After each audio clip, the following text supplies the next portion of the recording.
Here's our top treatments that they came up with. At-home treatments, in-office procedures, and we're going to talk about what's in the pipeline as well. So let's look at some at-home treatments, Mark. So while we look at these at-home treatments, I want to reiterate, again, compliance. How many patients do you have that you say, hey, are you still, and they're like, yeah, no, yeah, I haven't done that in a while. Do I need to keep doing that? I mean, I think the at-home treatments at best represent hey, it's aspirational. It would be great to do this. Yeah. I kind of almost treat at-home treatments as ancillary. It's not my main treatment. Well, and I will give the at-home treatment and encourage the at-home treatment, but it helps the patient take ownership of their disease state. Sure. And that's, so when they tell you, well, no, I really could be better, I could be using the warm compresses, then they're taking ownership. And then, you know, when I press on the Meibomian glands and after a thermal expression and not too long, I'll say, are you still doing your compresses? And invariably what they'll do, Mark, is they kind of look down like this and go, no, I haven't been so good. What other at-home treatments do we have here? The TFOS came up with some lifestyle workshop, and they talked about what contacts and cosmetics, all these things affect our patients. Definitely, the digital environment, lifestyle changes, nutrition, society. My friend, I find this really tough. They are. I mean, we feel your pain, people. This is very difficult. This is very difficult to get some traction on this thing. At-home treatment, the warm compresses, that fits right in line. I know. I don't like the word warm, though. No, I don't. I like moist heat. Yeah, moist heat. It's like, you can put your hand in an oven for about 300 degrees and hold it there for a little bit. But you put your hand over a steaming pot of water. And it's going to burn. You burn. Yeah. You burned. You burned. Yeah, so I think if you're going to do this, moist heat. The other thing, too, about warm compresses, people, stop fooling yourselves by just trying to make things, easier for patients, okay? Just get a washcloth, throw it in the microwave. Doug's probably has statistics to show you how fast that thing drops its temperature. It doesn't do anything.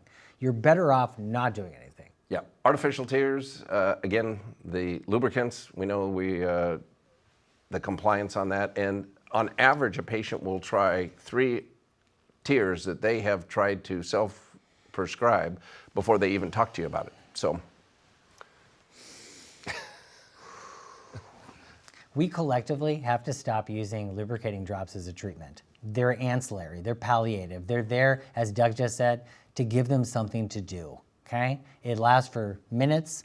You got to find the right ones. What I'll tell patients is they'll say, yes, I'll use these artificial tears, and I only get a few minutes worth of relief. And what I'll tell them is, I said, that's a great observation. That's why we need to elevate your level of care. Right, and then do you put them on like an anti-inflammatory?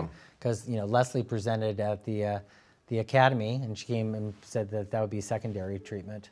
Yep. Something like a lotepradnol, 0.25%. Do you use a lot of moisture chambers?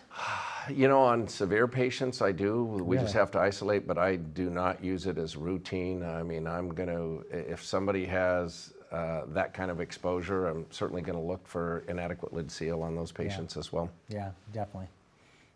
You mentioned inadequate lid seal. I mean, for the patients who wake up in the morning, complaining of dry eye, I mean, that would be my first thought.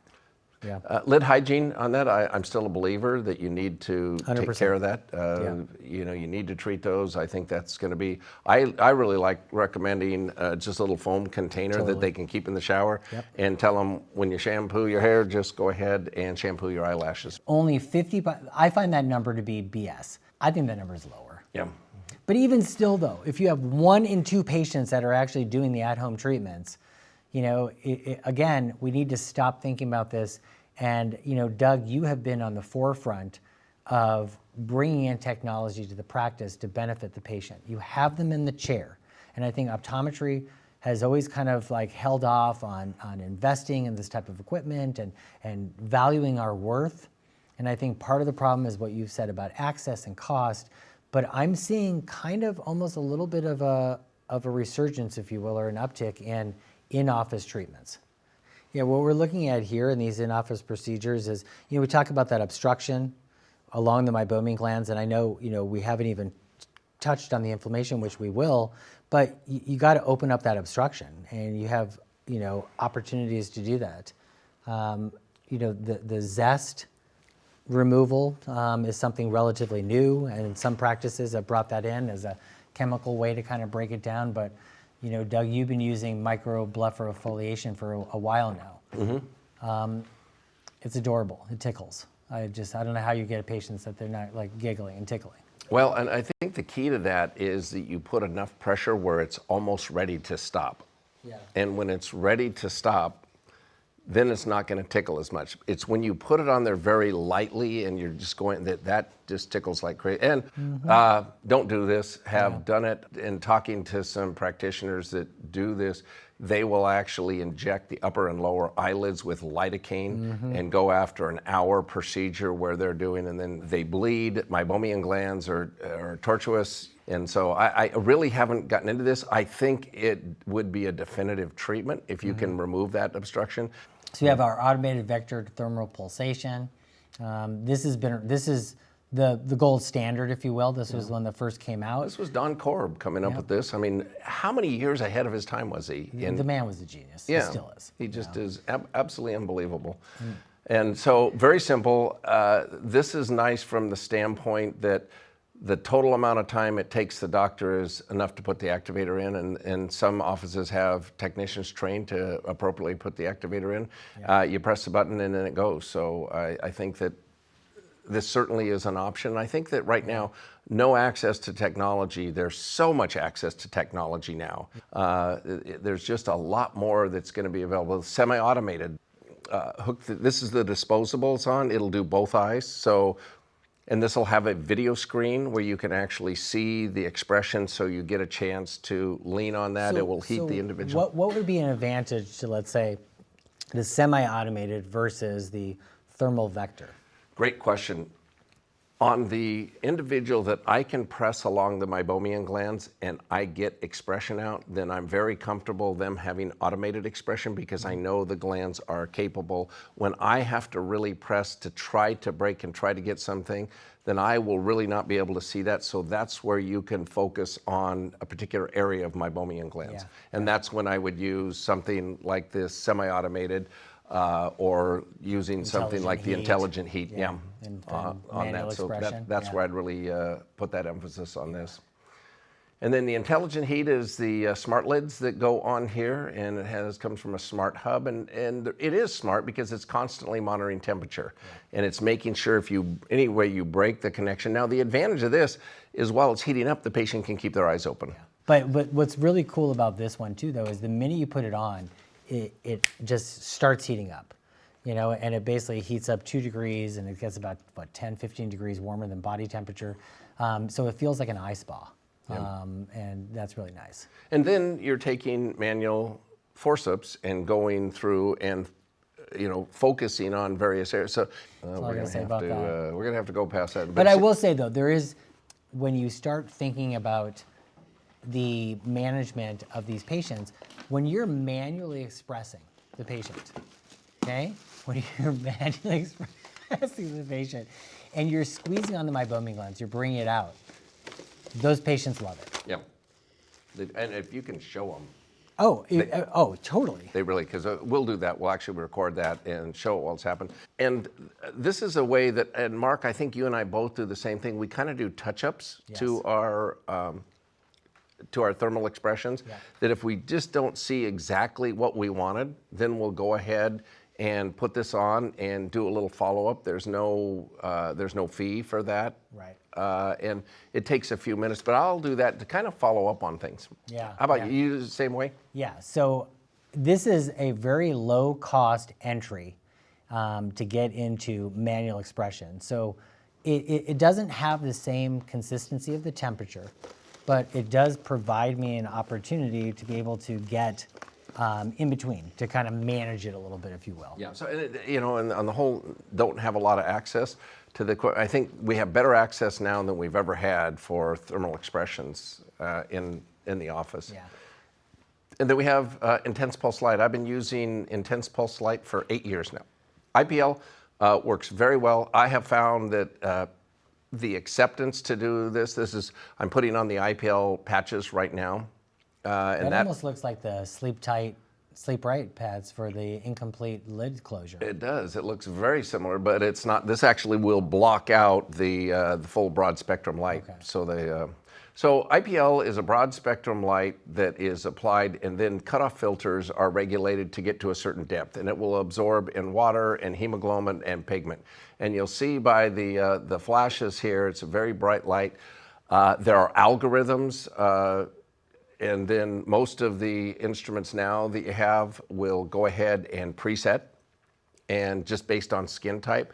And then you make that modification. And what I tell patients on that, if they have telangiectasias on the eyelid margins, Yeah. I will tell that patient, the good news is you're also a candidate for intense pulse light. Yeah. This is a procedure that has been used for decades in dermatology cosmetically to take care of rosacea, to stimulate collagen production, and to take care of any pigmentation and stimulate the collagen production for fine lines and wrinkles. And we're going to use it strictly therapeutically and then manage the cosmetic side effect. You can't see Doug, but he's got the wink wink going on here, right?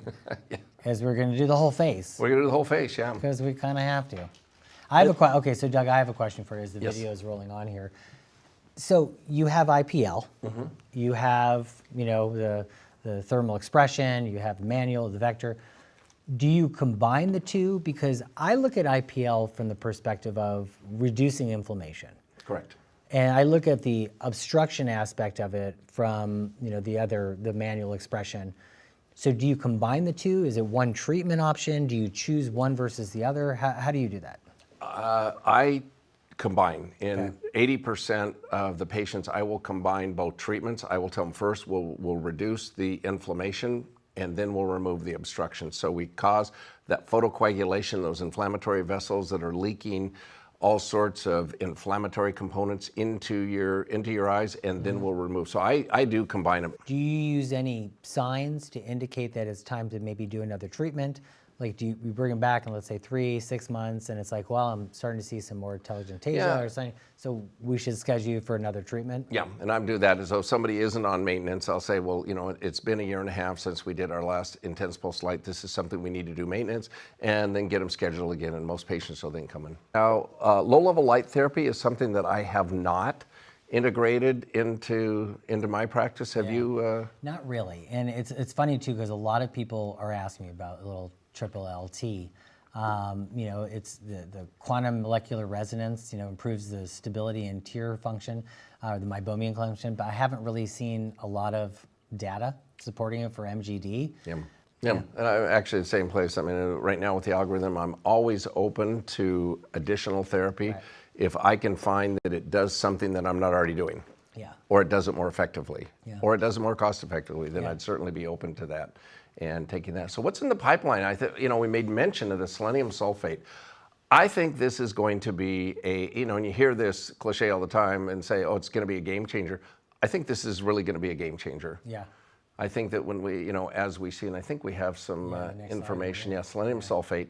And what this is doing is this disulfide cross-linked keratin, and whether it's keratin or whether it is esterified lipases that are in that meibomian gland, it cleaves it. Yeah. And when it cleaves it, then it makes room so actual meibomian glands.